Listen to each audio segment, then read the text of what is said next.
All right, guys, we are back with another episode of Real Talk. It is Jeff. Brad is also here. Brad, how are you, man? I'm doing good, man. I'm doing good. Free agency's been going kind of rampant the last week and a half, 2 weeks.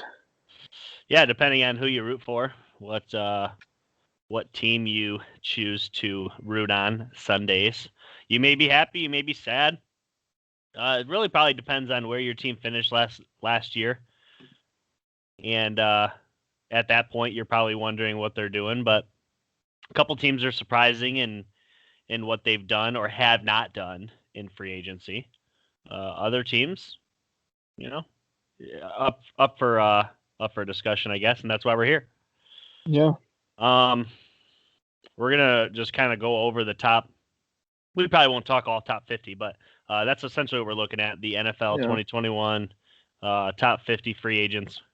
I believe we already talked a little bit of Dak Prescott, um, hmm but since then we've had a lot of free agent tags. We talked a little bit of tags a couple weeks ago before our NCAA pod. There's been some solid deals.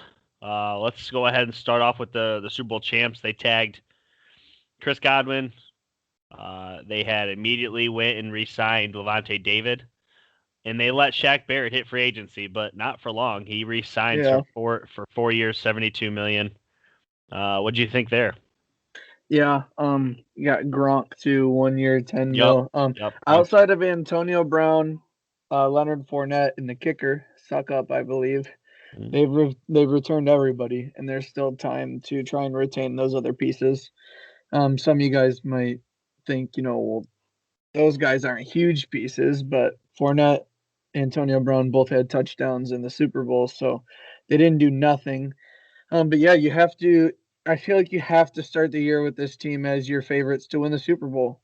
I mean, they returned their best pieces on offense: Mike Evans, Chris Godwin, Tom Brady, the offensive line, and then the defense that kind of carried them through the playoffs.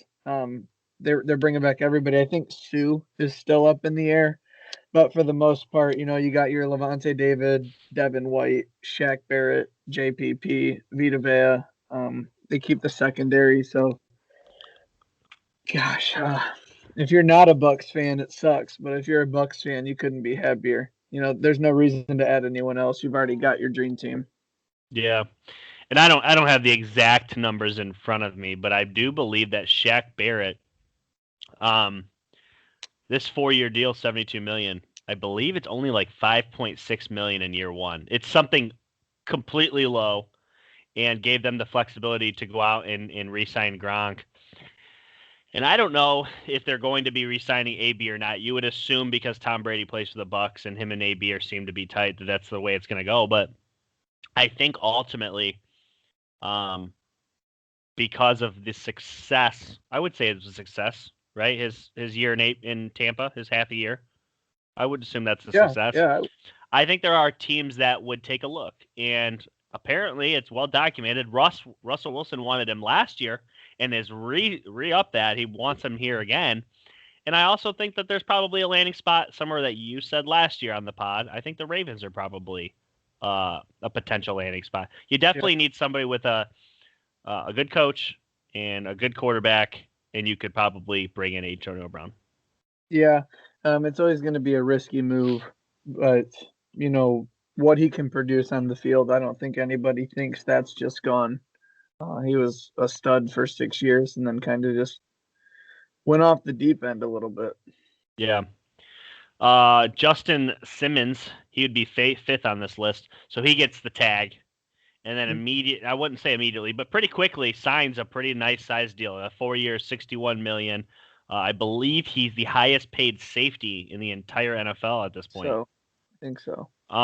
It's a nice piece for them. They also went out and signed Kyle Fuller, who had just been released from the Bears. That's a great corner for them. They're really starting to shore up their secondary. And what'd you think of this move and the Fuller move? I thought they were great because the Broncos have the last few years missed a quality piece here or a quality piece there. Yeah, But coming into this offseason, you have Drew Lock. You really need to find out if he's the guy or not. So last year you went out and you got a young center. You went out and you got Melvin Gordon. You drafted the wide receivers, KJ Hamler, Jerry Judy, and the guy they already have there, Cortland Sutton. So you have an offense. What are you going to do on defense? You have Von Miller coming back. You have Bradley Chubb. What do you do on the back end? You sure up your best secondary piece in Justin Simmons, and you get a Pro Bowl corner. So I think this team is on the cusp of being able to be very good. Unfortunately, they are in one of the most high-powered offense divisions in the league. So pairing up against the Chiefs, pairing up against the Chargers now with Herbert, you're going to have a good secondary. They've got the pass rushers and a few guys on the back end. I think you'd be very happy as a Broncos fan. The only thing you could really want more is to give up a whole lot for Deshaun Watson. But other than that, I think you guys, the Broncos got everything they needed to. Yeah, they're in a league where you have Patrick Mahomes and Herbert and Derek Carr. You got to have a secondary. So that alone, they go out and they get a couple of pieces and they sign them to pretty nice contracts. Number 6 coming in here, offensive tackle. The Niners re-sign Trent Williams for 6 years, 138.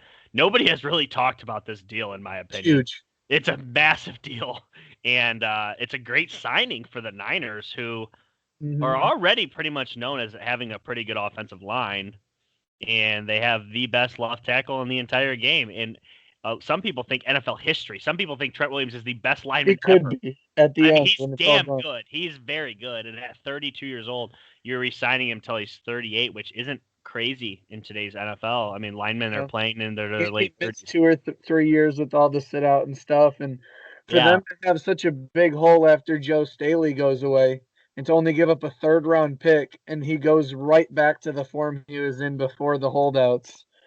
It's a home run for them, especially with a run-first team and a, not very healthy all the time Jimmy Garoppolo. They have a pillar on the left side of their line, and it's a position you don't want to have question marks at, and they don't for 6 years. They don't have to worry about it. Yeah, he's been pretty durable too throughout his whole career as well. So I know a lot of people probably jumped the gun on this, myself included. The Packers were not able to sign Aaron Jones before the tag period, and they didn't end up tagging him. They just kind of let him walk. Well, they re-signed him to a 4-year, 48, so a great deal for him. It's $12 million a year. Not bad. It's not bad, really. It's not number 1 running back money. It's good running back money, don't get me wrong, but it's not the number 1 paid running back. I think that still belongs to Zeke. They're going to pair him with A.J. Dillon and let Jamal Williams walk. What'd you think of this deal? I think a lot of people at first were critical, and then okay, the Packers got it done. I think it's a good deal. I think it lets the Packers have a star running back if Aaron Rodgers decides to end up leaving in the near future, or if he stays, it really gives them a true 3-headed monster in the NFL. With Aaron Jones, Devontae Adams, and Aaron Rodgers, as of right now, I don't see a team that's going to really compete with them in the NFC North. But I really like the other move behind him too. Jamal Williams leaving. I know he was a fan favorite for his attitude, his energy, but A.J. Dillon's a really good back out of Boston College. He was one of the guys I talked about in the pre-draft process when we were talking about Real Talk. And when he came in, when Aaron Jones was missing some time or Jamal Williams was, he didn't miss a beat. So I think they have a solidified backfield there in Green Bay.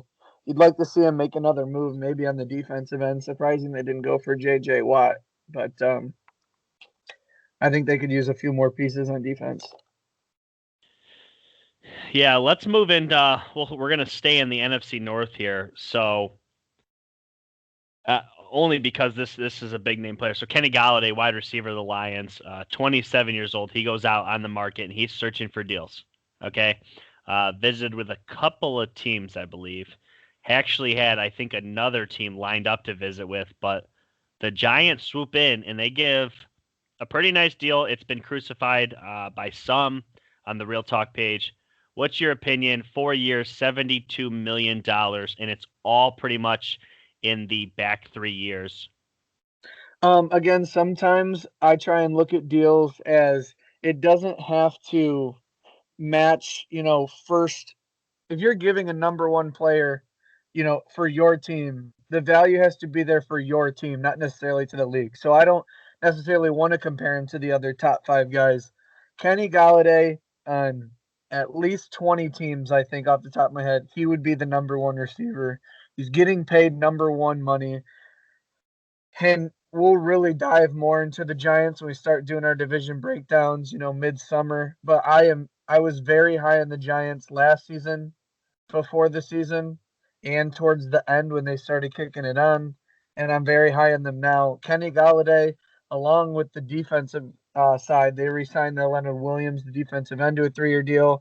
They go out and get a Dory Jackson, a fast, good corner from the Titans, which hurts the Titans too, losing that piece. But they're really starting to make some moves out here, and you start to wonder, could the Giants just draft best position available in the draft? They've been shoring up their offensive line the last few years. But getting back to Kenny Galladay, Sterling Shepard had some health issues, but he's better in the slot. Darius Slayton's a burner. You have to commit 7 for Saquon Barkley. Now you have Kenny Galladay. This was clearly a signing for Daniel Jones. He's on the clock. New coach who didn't draft him comes in.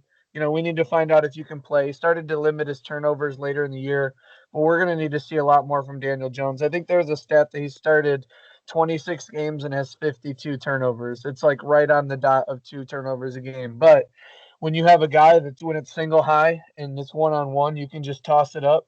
Kenny Galladay seems to come down with it. I see here there's this little nickname Babytron. I don't like that at all. I don't want anyone to use that, and I don't know where it came from. But Kenny Galladay is really good, and yeah, I think it's a great signing for the Giants in a division that is wide open. Yeah, the only thing I'm gonna comment on all the Giants moves just like you did. I mean, the Galladay one in a blanket, in a bubble, as it is, it's a good signing for them. They did not have a 6'4", 215-pound wide receiver. They didn't have that. Okay. Small guys. And if you're not able to draft that, because by the way, there isn't one of those in the first round, you go out and you sign one. I mean, this is a team that spent a first-round pick on a running back. They spent a first-round pick on an offensive tackle. They spent a first-round pick on a quarterback. They haven't had to be able to spend first-round picks on wide receivers, so they paid one. That to me, that's the way you build an NFL franchise. When you're drafting all these pieces and you haven't had time to place draft picks on the guys that will help those guys, you go on pay one in free agency. That's what it's there for. That is why free agency exists. When we talk about quarterbacks and or teams that made the jump in their division, we talked a lot about last year. If you were the Browns and you got them in Madden, you'd be stoked. You got stuff all over the place. I think that's the Giants of 2021. You have so many weapons. You add Kenny Galladay, and this is a team that, maybe he won't do it to their caliber, but we saw a couple quarterbacks in Baker Mayfield and Josh Allen really take a big leap in their third year, with some continuity, some better guys. I know Baker lost OBJ, but they added another tight end. So they had Hooper and Njoku and Bryant. You now have Kyle Rudolph and Evan Ingram. You get the Kenny Galladay, Sterling Shepard, Darius Slayton, Saquon Barkley, and Gallman. He played really well. He was a fantasy, guy for a lot of people after Saquon went down. So now they have a 2-headed backfield. It's really all on Daniel Jones. Sky's the limit for the Giants, and I don't think we'd be talking about them as much at all or this way if they didn't sign a guy like Kenny Galladay. You did just bring him up, but you kind of glossed over him, and I never even brought him up, but Kyle Rudolph is a massive signing for this team, and you're probably like, well, he's probably only good for, maybe 20 catches and 200 yards and 3 touchdowns. That's fine when you have no veterans on this team. They're a younger team. You bring in a Kyle Rudolph that's been in this league for 8 to 10 years. That's a huge signing, especially when he's going to be open when you have Evan Ingram on the other side. I don't know. I love the Giants. They're my early season pick to win the NFC East at this point. I've loved what they've done. They've transformed their team. Yeah, I like it a lot. And obviously Leonard Williams resigns. And too, I do think you and I both, even the last 2 years when we've been talking, we both are really high on Kenny Galladay. Very big fans of Kenny Galladay. Yeah. Coming out right outside the top 10 on this list, Hunter Henry signs with New England 3 years, $37.5 million. But there's actually a lot more here as we have to get into. New England signs a plethora of players. Matthew Judon, the pass rusher, 28 years old, he signs for a 4-year, $56 million. They go out and they get Jonnu Smith. I'm trying to find his deal. I believe it's 4 years, $50 million. And there's a plethora of other ones. They have Kyle Van Noy comes back. Kyle Van Noy. You don't even think about it in this way, but Dante Hightower comes back. You know, he sat out last year with COVID. The Patriots are going to be a totally different team. Really, nobody knows what to expect. They go out and they probably overpaid for Nelson Aguilar. Yeah. As the other deals have rolled in, they overpaid.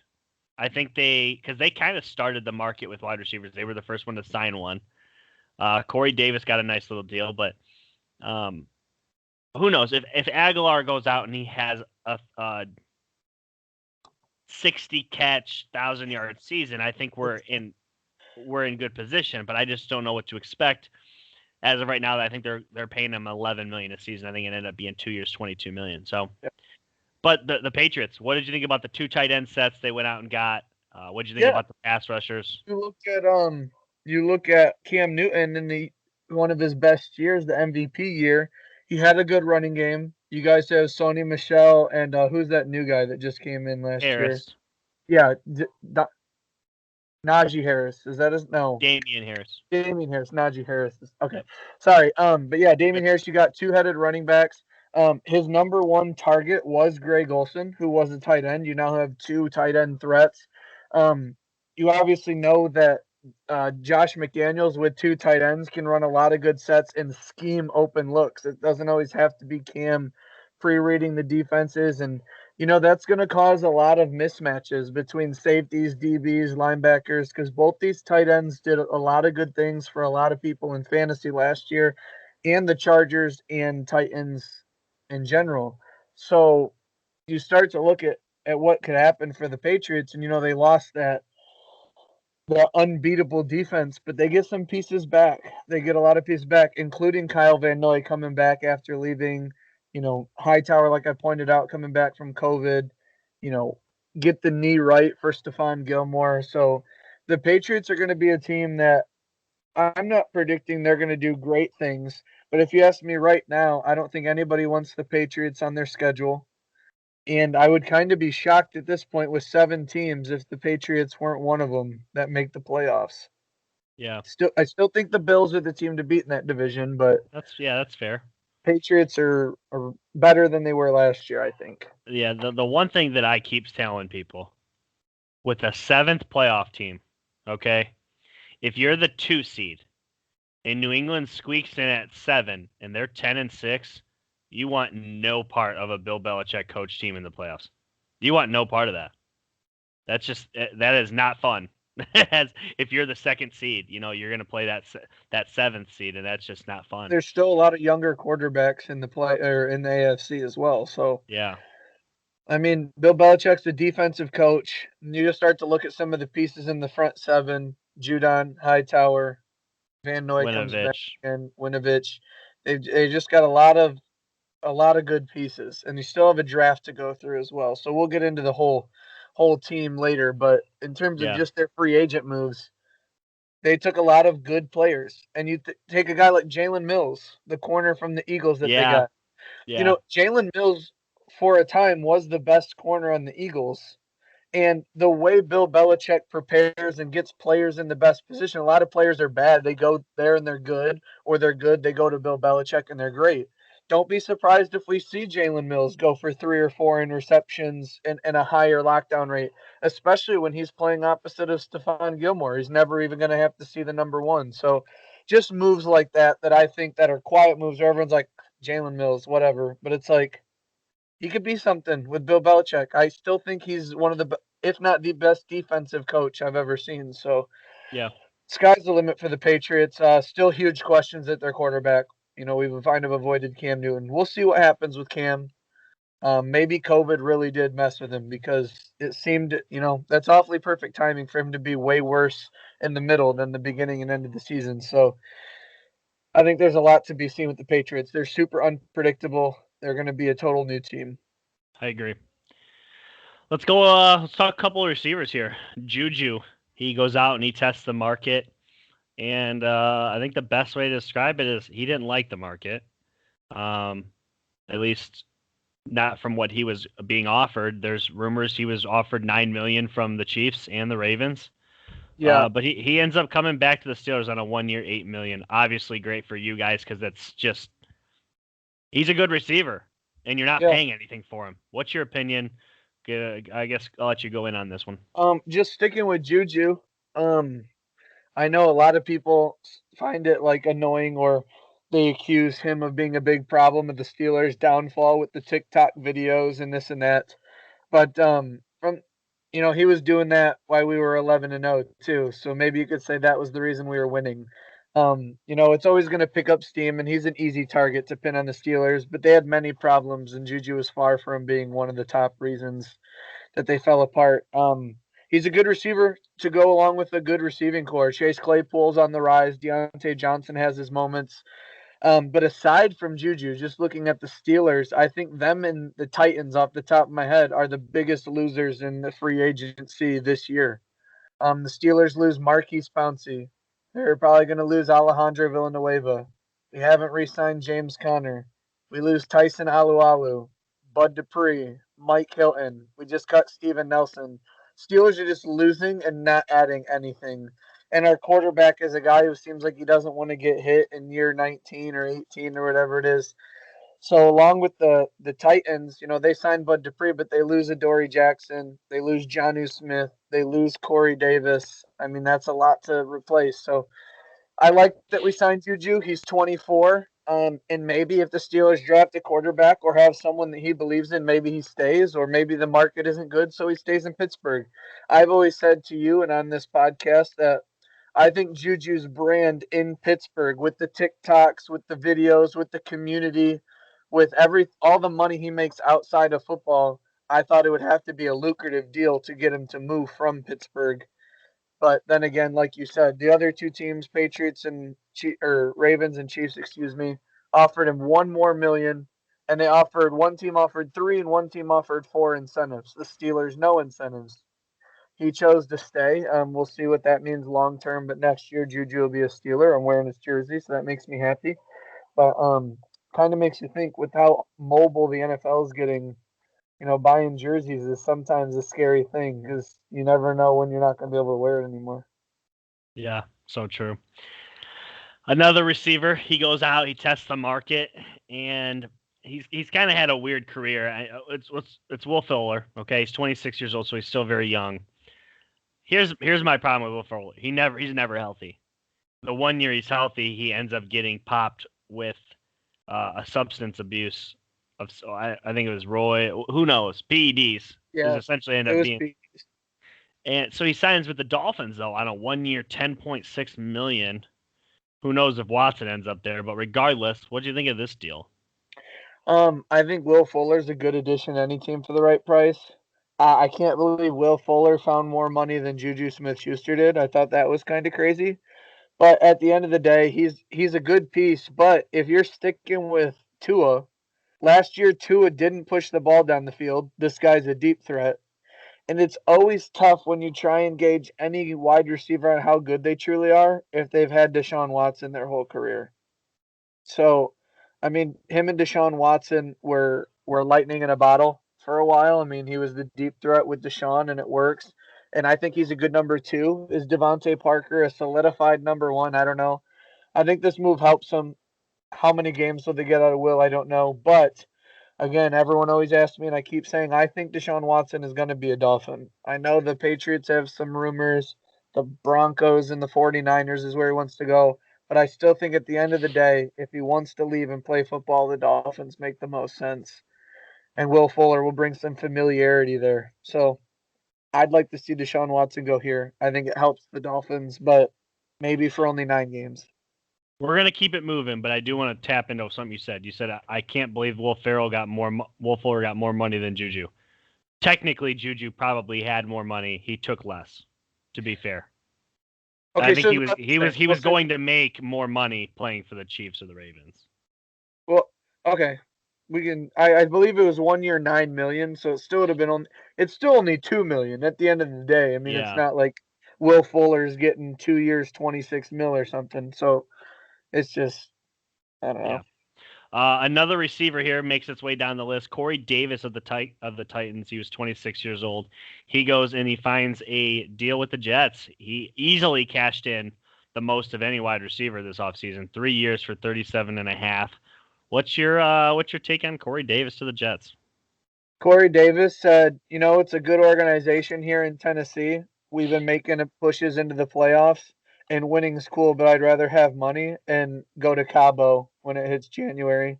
That's what he said. He doesn't care about winning at all. I'm not saying he doesn't try to win on Sundays. He's out there playing football, but he literally went to free agency and said, I don't care where I go. Just give me the most money. That's what I'm here for. He secured the bag, and we'll see if all this, they still have a ton of space and a ton of draft capital. A lot of people are forgetting that the Jets have the number 2 pick, the number, I think, 23 pick, and the number 34 pick in this upcoming draft. Maybe they hit a quarterback. They still have Jameis Crowder, Denzel Mims, so it's a decent wide receiving core. So I think it's a good move for the Jets. I think they improve at wide receiver. But for Corey Davis, good for him. He got his Yeah. money. I'm not going to say that's the wrong thing to do, but it just wasn't about winning because he would have stayed with the Titans if it was about winning. My only thing with this, the Jets, not Corey Davis. I could care less that the Jets signed Corey Davis. I don't think it's a home run. I think it's a solid wide receiver.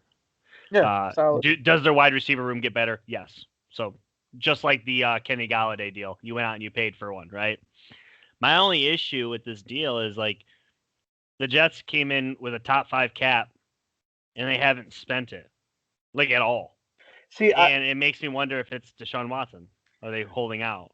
It could be Deshaun Watson, but I feel like until they have a quarterback, people can be like, "Hey, here's 28 million," and another team's going to say, "Hey, here's 25," and they're just going to be like, "I don't want to go to the Jets. I'll take 4 less million." I mean, at the end of the day, you're sitting there with your agent, and you're like, "Look, you're making $21 million over the next 3 years, but you can do it here instead of being a dumpster fire where your value is going to go down long term." Yeah. They would have had to have right at the beginning of the preseason. I think they have 5 first-round picks in the next 3 years, and the 34th this year. If they would have came right at the beginning and said all 6 of those picks to the Texans for Deshaun Watson, and then use the rest of their cap, Richard Sherman, who played for the coach when he was with the 49ers. He hasn't signed yet. I'm sure he would, go to the Jets. You get CJ Mosley back. Then you talk about Corey Davis, or maybe Kenny Galladay would have loved to go to the Jets, instead of the Giants going to New York if Deshaun Watson's there. Maybe you pull a running back. It's everything would have been crazy, but not knowing the situation, not knowing if the coach could have done Robert Saleh.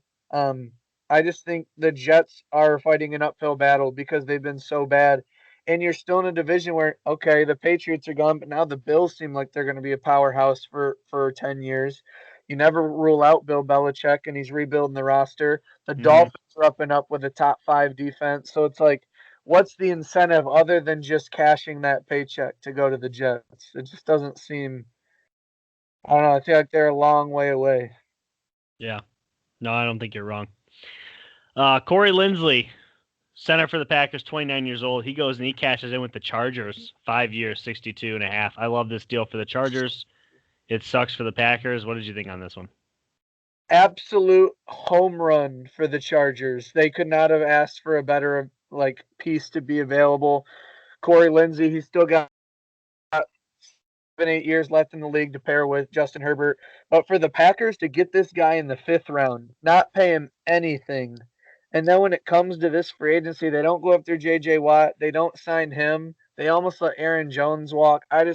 What are the Packers waiting to spend money on? I don't get it. Because Corey Linsley and Bakhtiari were they were just a mountain in front of Aaron Rodgers. And now Aaron Rodgers this late in his career, give him a new center. That's a big deal for a lot of quarterbacks, getting a new center. Like Big Ben without Marquise Pouncey this year. The whole Jeff Saturday, Peyton Manning thing. I mean, that's a real connection. The communication, the coverages. But gosh, Justin Herbert gets Corey Linsley. That's really big. It's That's really massive. good. Yeah, It's massive. It's a great move for them, he's a beast. especially in a team that's going to need to try and run the ball some more. And I mean, he was fantastic, uh, cutting holes for Aaron Jones. So let's talk pass rusher. Bud Dupree, former Steeler, 27 years old. He goes and he signs with the Titans. I believe it's 5 years, It was a big 82-ish. one. It was a Yeah, big. it's a big contract. Um, I'm gonna relate it to something though. I think it's very similar to the Trey Flowers deal with the Lions from the Patriots. He benefited from being on a very good defense. He went and cashed in and didn't exactly turn into a bunch of sacks. You know, I know a lot of Lions fans probably agree with me. I think Bud Dupree's a little bit better, but what's your take on this deal? So Bud Dupree, I loved watching him for Pittsburgh. You know, when he was Yeah, first drafted him, first round pick out of Kentucky, outside linebacker. Never heard of the guy, but having the ACL on his right knee, when that's the one he cuts off of every play, he never switched sides. He was always on that side. Um, he was good. He had the numbers last year. Don't get me wrong, but everyone knows his numbers spiked when T.J. Watt came into town, and you know there was someone on the other side. But I will say the Steelers play 4 down linemen: Cameron Hayward, Stephon Tuitt, Bud Dupree, T.J. Watt. Bud Dupree was fourth best on the line every single time he lined up. And when one of them was out, Alu was in, and he's just as good, but he's interior, different position. But I just, Bud Dupree, it might look good for the Titans and it might work out, but I don't think he's a guy you just bring in and say, hey, the rest of our front seven's okay. We just need you to get to the pass rusher. He's not a Myles Garrett type of guy. Um, I think I think he's a 6 sack a year kind of guy. I mean, that's not the money they're paying him. They're paying him to be an 11 sack guy.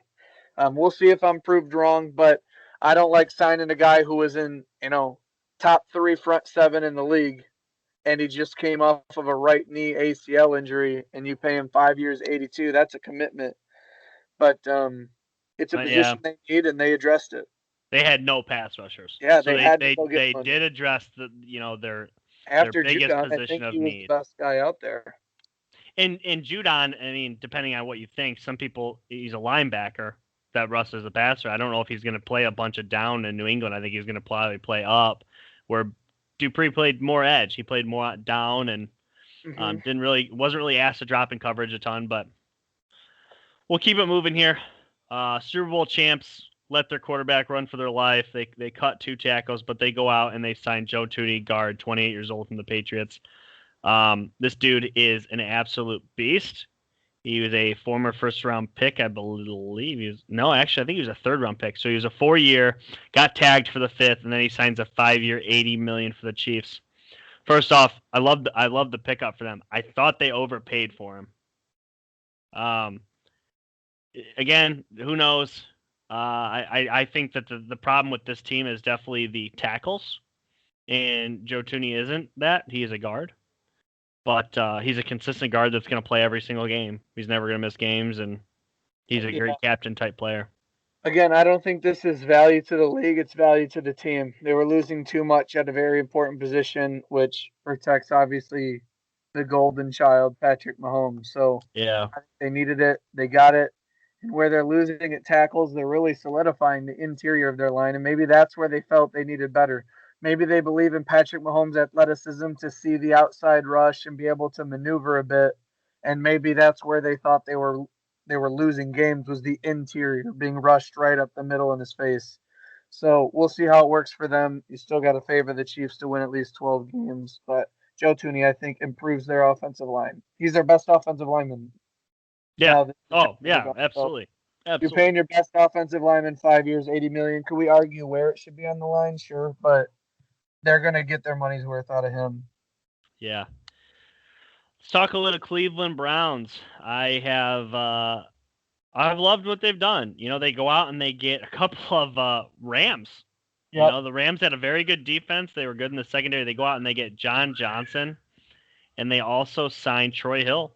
So one safety, one corner, both for nice deals, 4 years, 24, and then I believe it's hang on here, 3 years, 33. So they go out and give two solid deals to some secondary players, and They're ready to compete. What do you think of the Browns and their secondary? Troy Hill had monster numbers last year opposite of Jalen Ramsey. You pair him up with Denzel Ward, you've got some corners. Joe Johnson, who was a stud the last 2 or 3 years for the Rams, playing Mm-hmm. deep, and you get Grant Delpit. You're, a guy I thought they would trade up for in the first round, but they ended up getting real early in the second out of LSU. So you're basically getting, three and a whole news backfield, and that was the big issue with the Browns. Their offense was playing well. They could run the ball, control the clock, throw when they needed to. Myles Garrett's a ridiculous. Olivier Vernon was coming on late in the year. Solid linebacker play, nothing great, but I don't think it was the weakness of the team. It was the back end. The Browns are going to lose on their back end. They can't play man coverage. They can't cover the deep ball very well, and they addressed it. And they still have a draft to work on it too. But again, all you can hope for your team is go improve our weakest point of our team, and they did that. They went out and got secondary. Troy Hill, Denzel Ward, Grant Delpit, and John Johnson. You sound fine to me. The Browns sound fine. I think they would be the most fun team to play with in Madden right now behind the Buccaneers. Yeah. Yeah, the Browns are in really good shape. We'll keep it moving here. Another wide receiver. Gosh, the wide receiver market was just bad. It's just bad. Marvin Jones collects a 2-year, $14.5 million from the Jags. I think the fit's good. Money's low. Jags had a lot to spend, and they go out and they get a veteran deep threat. What do you think on this deal? I always talked about how they didn't need to focus on offense. They're going to draft Trevor Lawrence. They've got their running back. They've got Keelan Cole, which I'm going to get to in a minute.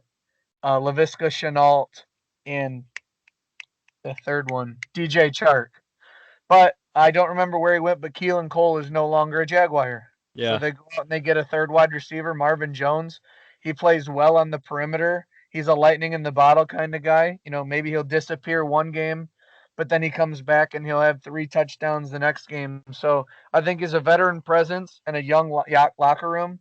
DJ Chark was their best receiver. They keep him. That's phenomenal. Laviska Shenault, loved him coming out of UCF. He's going to do fine. They're going to draft Trevor Lawrence.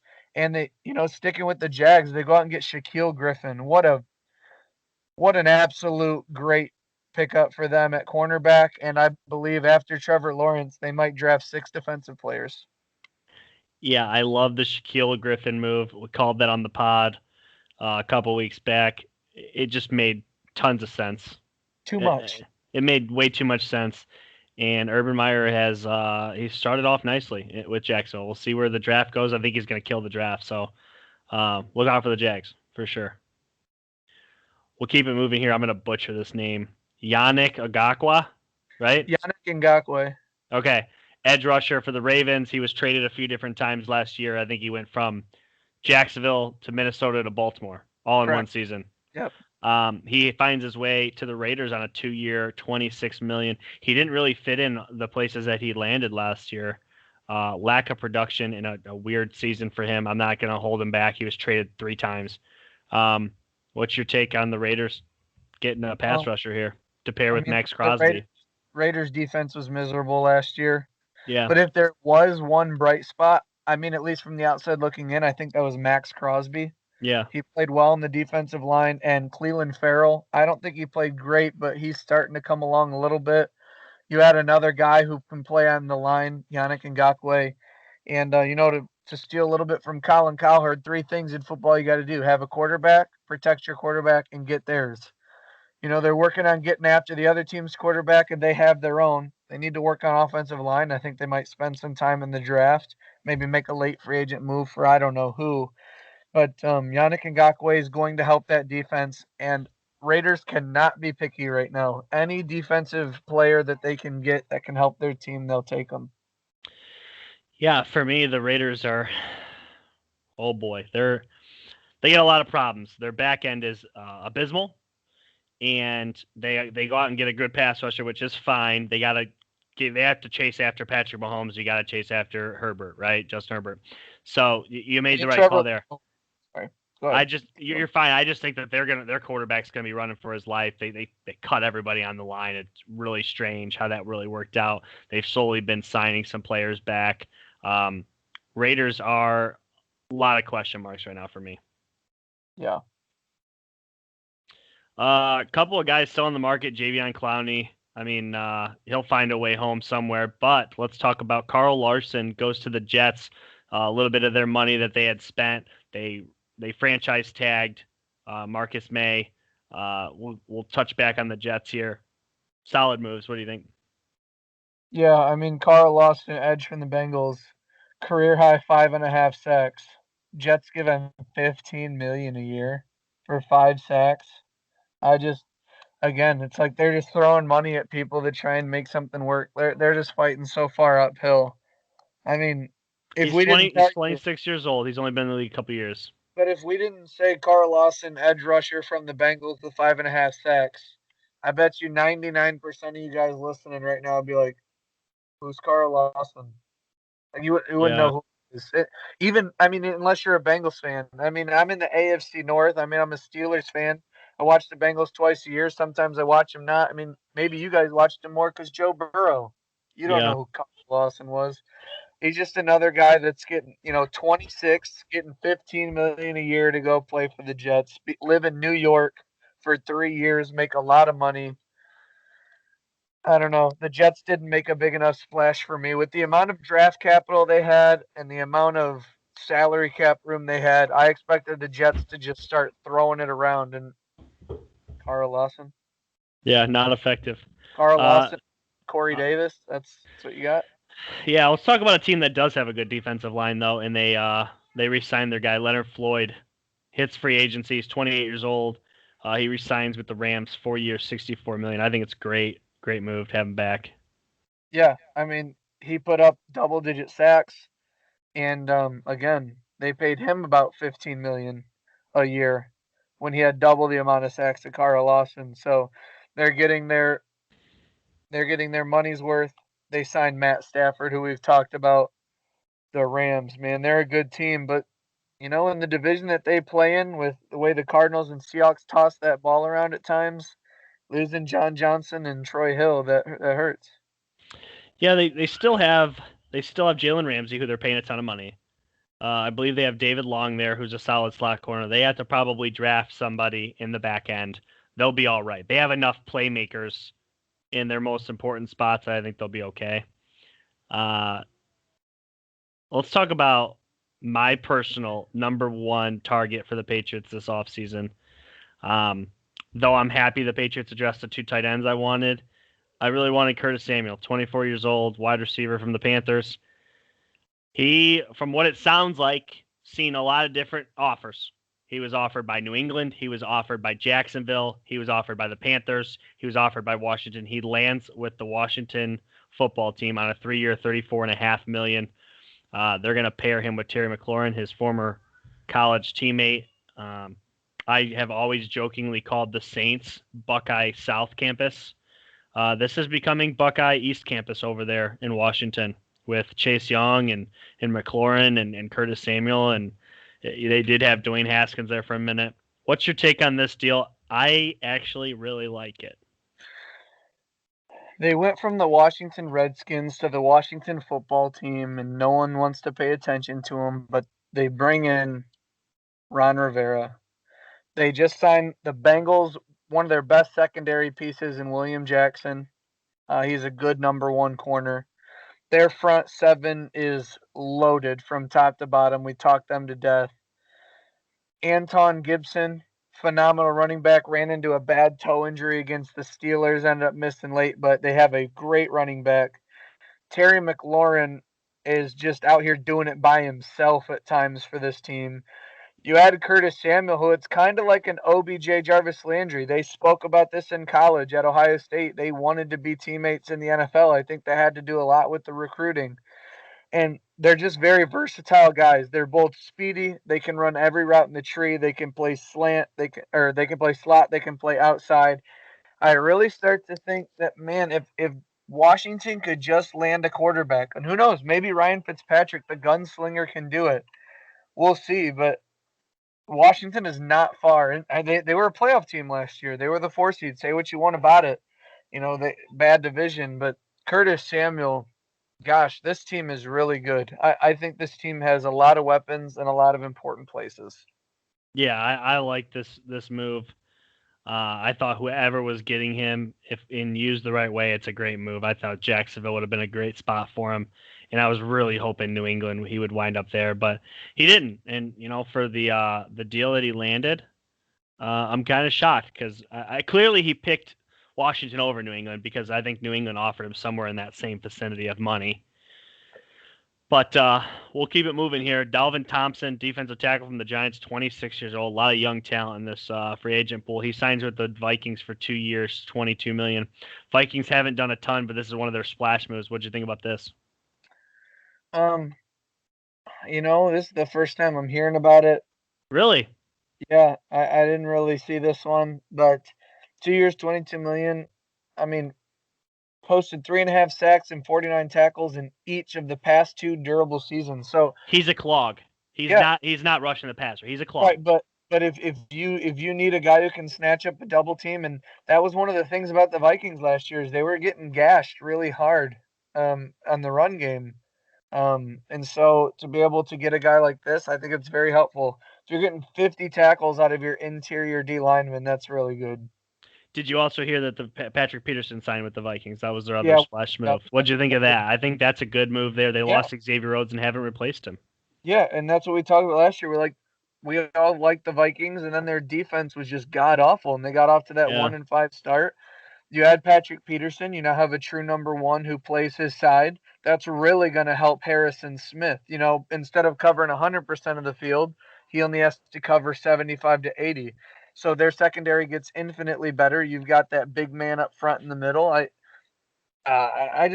like what the Vikings are doing. Again, all you can do is ask, hey, this is where we were really bad. Corner and interior D-line. And your team goes out and signs what? A corner and a defensive lineman. I think it's smart, and obviously they get better. Couple of running backs, Kenyon Drake, 27 years old. He signs a 2-year $11 to the Raiders. Kind of weird. Yeah. Chris Carson, he resigns with the Seahawks for 2 years, 14.5. A couple of running backs off the market. I like the Chris Carson, obviously, to the Seahawks. That makes sense. He worked out there. He was great. Kenyon Drake, though, takes a starting role into a backup role. What do you think there? Yeah, again, touching on Chris Carson, I thought it would have been weird trying to think where he would fit in other than Seattle, so it just seems right that he's still there with Russ. Kenyon Drake, maybe they're looking, Josh Jacobs starting to get banged up a little bit towards the end of the year on snap counts and stuff. Maybe they want to go with the true two-headed monster system. I think they tried to run that with Latavius Murray, I believe. I think it was with Josh Jacobs like 2 or 3 years ago, like his rookie year. Yeah. So maybe they want to go back to that. I think Kenyon Drake's a similar style running back, a little bit stocky, but can hit the home run ball. So it's clear that they want to run first and then maybe do play action over the top with Ruggs and they still have Hunter Renfrow, I believe. So it all seems weird with how bad their defense is and then throwing dynamite on their offensive line. They're a very hard team to know what's going on. I don't know what the plan is with them. Couple of, quarterback moves that aren't surprising. Jameis Winston re-signs with the Saints. Cam Newton re-signs with the Patriots. And Ryan Fitzpatrick to Washington. Any that stick out that you feel like you need to talk about? No, the only one that truly perplexes me is Mitch Trubisky to the Bills for 1 year, $2.5 million. And I've been joking with some people, and I'm like, he's probably just going to be a running back for him. But that's the only one that doesn't make sense. I mean, you can say Andy Dalton to the Bears doesn't make sense, but we'll see, I guess. Do you think Trubisky's better than Dalton? I think Dalton's a better thrower, but Trubisky's a better athlete. And I think the offensive line for the Bears is too bad to have a statue. That's why I think they would have been better off with Trubisky. Trubisky had a winning record with the Bears last year, and it was simply because he could move. I just can't believe how cheap Mitch Trubisky signed for. Yeah, I'm sorry. The dude's like 29 and 21 in his career. If he signed for 1 year, $2.5 million, I know at least me personally, I'm like, what were the Steelers doing? What was New England doing? What was the Steelers doing? Ben's gone next year. Bring Trubisky in to just learn the system behind Ben. Yeah. And one of the biggest things for the Steelers is our quarterback can't move anymore. Trubisky can. And you look at Juju 6'2", Claypool 6'4", tight end Eric Ebron 6'5". It's like we have a ton of size that's hard to miss, and we're rebuilding our offensive line. Get a guy that can move, but Mason Rudolph can't move. Dwayne Haskins can't really move. Mitch Trubisky seemed like a great fit, and I mean it's a 1-year deal, so maybe he could come over next year if the Steelers don't draft. Maybe he's the guy they look for, but. That's the only that perplexed me. I believe Aaron Rollins was telling me he's the 5th quarterback on their roster after they signed Trubisky. Jeez, I guess I I think wasn't he aware said of they that. have 5 quarterbacks on their roster, and it's a 1-year, $2.5 million. Like he's literally getting paid $2.5 million to just chill this year. Yeah, he's not gonna do anything. Yeah, but that's the only one that was kind of like, what? The rest of them, you can find a way to be like, I guess that makes sense. I mean, at least it'll do something. But like Mitch Trubisky to the Bills, it's almost like the Bills were bored. So they're like, we can give $2.5 million to Trubisky, sure. Yeah. Like just send it through. I don't know. Weird move. Lots of big names still left out there. Leonard Fournette, James Conner, Mike Davis actually signed just a little bit ago with the Falcons running back there. James White still on the market, former Patriot. Le'Veon Bell bounced around. Todd Gurley bounced around. Damian Williams, almost the Super Bowl MVP from a couple of years back. He's a free agent right now. As far as wide receivers go, we still have Antonio Brown on the market. We have T.Y. Hilton, Sammy Watkins. He's visiting with some people. Adam Humphries still on the market. Golden Tate. There's a lot. There's a lot of good players still out there. Alshon Jeffrey. I think Marquise Goodwin, who actually never played for the Eagles after that trade, he opted out. He's back at the 49ers now. Wow. I believe there's something going on to where because he never played, the Eagles are like getting back a 6th or a 7th, and Goodwin's going back to the 49ers. I'm pretty sure. Okay. So they get another burner to go along with oh man, Brandon Ayuk. I was a guy in the draft. I was like, keep your eye on this guy to Arizona State, and he did a lot of good with 2 or 3 different quarterbacks throughout the year. So adding Goodwin for him is a big move. Yeah.